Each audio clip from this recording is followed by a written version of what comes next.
বিসমিল্লাহির রহমানির রহিম। রহমান রহিম আল্লাহ তাআলার নামে।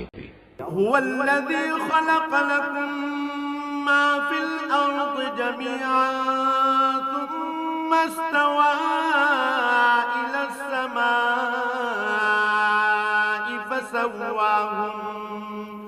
ফাসাওয়াহুন্না সাবআ সামাওয়াতিন ওয়া হুয়া বিকুল্লি শাইইন আলীম। তিনি সেই মহান সত্তা যিনি এ পৃথিবীর সব কিছু তোমাদের ব্যবহারের জন্য তৈরি করেছেন। অতঃপর তিনি আসমানের দিকে মনোনিবেশ করলেন এবং তাকে 7 আসমানে বিন্যস্ত করলেন। তিনি সবকিছু সম্পর্কেই সম্যক অবগত আছেন। وَإِذْ قَالَ رَبُّكَ لِلْمَلَائِكَةِ إِنِّي جَاعِلٌ فِي الْأَرْضِ خَلِيفَةً قَالُوا أَتَجْعَلُ فِيهَا مَن يُفْسِدُ فِيهَا وَيَسْفِكُ الدِّمَاءَ وَنَحْنُ نُسَبِّحُ بِحَمْدِكَ وَنُقَدِّسُ لَكَ قَالَ إِنِّي أَعْلَمُ مَا لَا تَعْلَمُونَ। হে নবী, স্মরণ করো যখন তোমার মালিক তাঁর ফেরেশতাদের সম্বোধন করে বললেন, আমি পৃথিবীতে আমার খলিফা বানাতে চাই। তারা বলল, তুমি কি এমন কাউকে খলিফা বানাতে চাও যে তোমার জমিনে বিশৃঙ্খলা ও বিপর্যয় সৃষ্টি করবে এবং স্বার্থের জন্য তারা রক্তপাত করবে?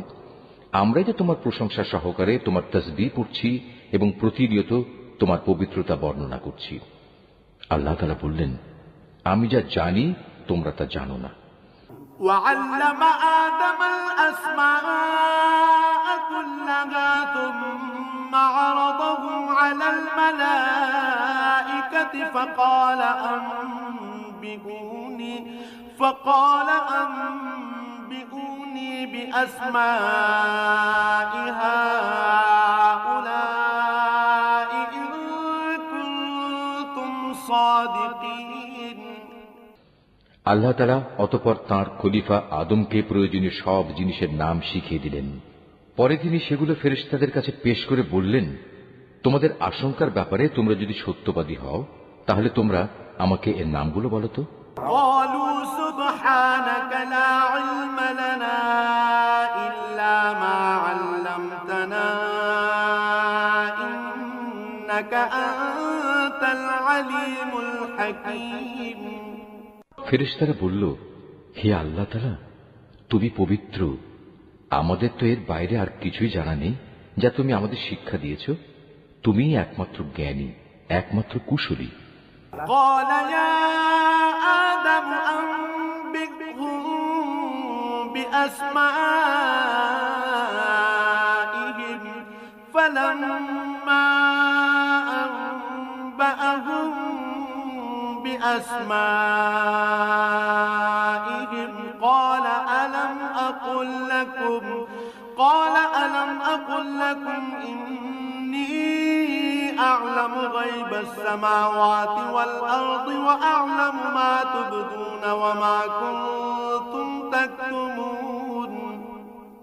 আল্লাহ তাআলা এবার আদমকে বললেন, তুমি ফেরেশতাদের সে নামগুলো বলে দাও।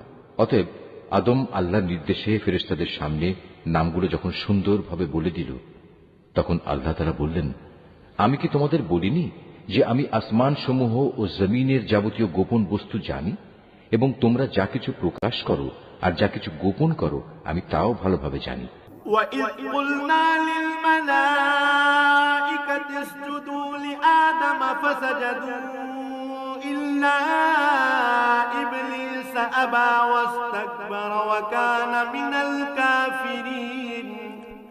আল্লাহ তাআলা যখন ফেরেশতাদের বললেন, তোমরা সম্মানের প্রতীক হিসেবে আদমের জন্য সাজদা করো, অতঃপর তারা আল্লাহর আদেশে আদমের সামনে সাজদা অবনত হল, শুধু ইবলিস ছাড়া। সে সাজদা করতে অস্বীকার করল এবং অহংকার করল, অতঃপর সে নাফরমানদের দলে শামিল হয়ে গেল। وَقُلْنَا يَا آدَمُ اسْكُنْ أَنْتَ وَزَوْجُكَ الْجَنَّةَ وَكُلَا مِنْهَا رَغَدًا حَيْثُ شِئْتُمَا ولا تقربا هذه الشجرة فتكونا من الظالمين আমি বললাম, হে আদম, তুমি এবং তোমার স্ত্রী পরম সুখে এই বেহেশতে বসবাস করতে থাকো এবং এর নিয়ামত থেকে যা তোমাদের মন চায় তাই তোমরা স্বাচ্ছন্দ্যের সাথে আহার করো, তবে এই গাছটির পাশেও যেও না, অন্যথায় তোমরা দুজনই সীমা লঙ্ঘনকারীদের মধ্যে শামিল হয়ে যাবে। فأزلهما الشيطان عنها فأخرجهما مما كانا فيه وقلنا اهبطوا بعضكم لبعض عدو ولكم في الأرض مستقر ومتاع إلى حين কিন্তু শয়তান শেষ পর্যন্ত সেখান থেকে তাদের উভয়ের পদস্খলন ঘটালো। তারা উভয়ে বেহেশতের যেখানে ছিল সেখান থেকে সে তাদের বের করেই ছাড়ল। আর আমি তাদের বললাম, তোমরা একজন আরেকজনের দুশমন হিসেবে এখান থেকে নেমে পড়ো। তোমাদের পরবর্তী বাসস্থান হবে পৃথিবী, সেখানে একটি নির্দিষ্ট সময় পর্যন্ত তোমাদের জন্য জীবনের যাবতীয় উপকরণ থাকবে। فتلقى آدم من ربه كلمات فتاب عليه إنه هو التواب الرحيم অতঃপর আদম তার মালিকের কাছ থেকে হেদায়েত সম্বলিত কিছু বাণী পেল। আল্লাহ তাআলা তার উপর ক্ষমা পরবশ হলেন, অবশ্যই তিনি বড় মেহেরবান ও ক্ষমাশীল।